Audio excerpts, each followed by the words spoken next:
কেইদিনমান পূৰ্বে ৰাজ্যৰ মুখ্যমন্ত্ৰী ডক্টৰ হিমন্ত বিশ্ব শৰ্মাই সামাজিক মাধ্যম যোগে উদঙাই দিছিল এই দৃশ্য।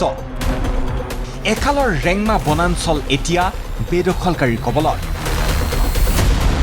এটা সময়ত শাল, চেগুন আদি মূল্যৱান গছেৰে পৰিপূৰ্ণ এই বনাঞ্চলখনৰ পৰিৱৰ্তে এতিয়া দেখা যায় হাজাৰ হাজাৰ তামোল গছৰ লানি নিচিগা বাৰী। সন্দেহযুক্ত 500ৰো অধিক পৰিয়ালে মাতব্বৰৰ সৈতে লগ লাগি বনাঞ্চল ধ্বংস কৰি জনাঞ্চল গঢ়ি তোলা বুলিও সদৰি কৰিছিল মুখ্যমন্ত্ৰীয়ে। অতি শীঘ্ৰেই এই বনাঞ্চল দখলমুক্ত কৰাৰ উদ্দেশ্যেৰে ইতিমধ্যেই যাৱতীয় পন্থা গ্ৰহণ কৰিছে প্ৰশাসনে। উৰিয়াম ঘাটত চলিছে উচ্ছেদৰ প্ৰাৰম্ভিক পৰ্যায়। এজন হিমন্ত বিশ্ব শৰ্মাই 100 বছৰৰ ইতিহাসকটো এদিনতে পৰিৱৰ্তন কৰিব নোৱাৰে, কিন্তু আমি অগণি শিখা আকৌ এবাৰ জ্বলাই দিছোঁ।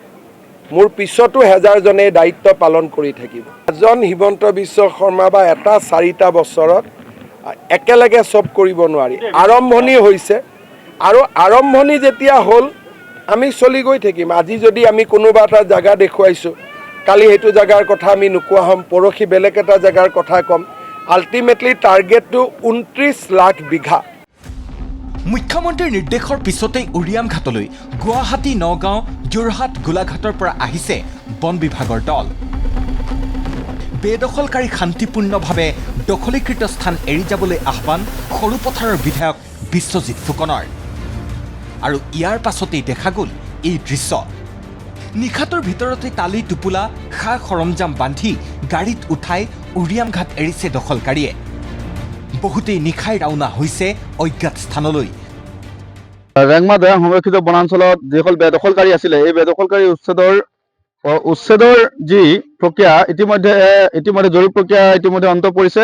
আৰু অন্ত পৰাৰ লগে লগেই ইয়াত যিসকল বেদখলকাৰী ইতিমধ্যে তেওঁলোকে টালি টোপোলালৈ যাবলৈ ৰাওনা হৈছে। ডিঙিৰ উপৰি আদি অঞ্চলৰ পৰা অহা লোকসকলে ইয়াৰ পৰা গৈছে। কিন্তু স্থানীয় একাংশ দল সংগঠনৰ দাবী, ৰেংমা অঞ্চল পৰিত্যাগ কৰি সমষ্টিটোৰ আন স্থানত থিতা পেলোৱাৰ পৰিকল্পনা কৰিছে দখলকাৰীয়ে। এই ক্ষেত্ৰত প্ৰশাসনক কঠোৰ হ'বলৈও আহ্বান জনাইছে স্থানীয় ৰাইজে। গতিকে এই যিসকল লোক ইতিমধ্যে ইয়াৰ পৰা ওলাই গৈছে, সেইসকল কিন্তু ইয়াৰ পৰা বেছি সংখ্যক লোক ইয়াৰ পৰা বাহিৰলৈ যোৱা নাই। যোনটো আমাৰ সৰুপথাৰ সমজিলাৰ যোনটো অন্তৰ্গত যিটো ভূমি, তেখেতলোকে বিভিন্ন অঞ্চলৰ সৰুপথাৰ বা নাওজান বা উৰিয়াম ঘাট বিভিন্ন অঞ্চলত তেখেতলোকে ৰেভিনিউ এলেকাবিলাকত আচলতে মাটি ক্ৰয় কৰি তেখেতলোকে বসতি স্থাপন কৰা এটা ব্লুপ্ৰিণ্ট ৰচনা কৰিছে। গতিকে এই ক্ষেত্ৰত আমি প্ৰশাসনক হস্তম হ'বৰ কাৰণে অনুৰোধ জনাইছোঁ।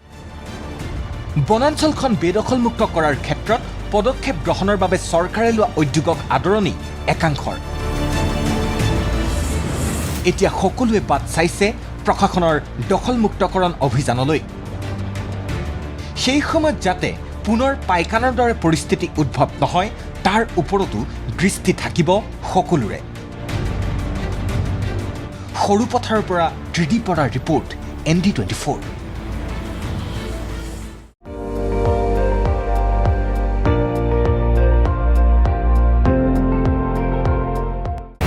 আপুনি চাই আছে ND24, সৰ্বশ্ৰেষ্ঠ নহয়, সৰ্বোত্তমৰ দৌৰত।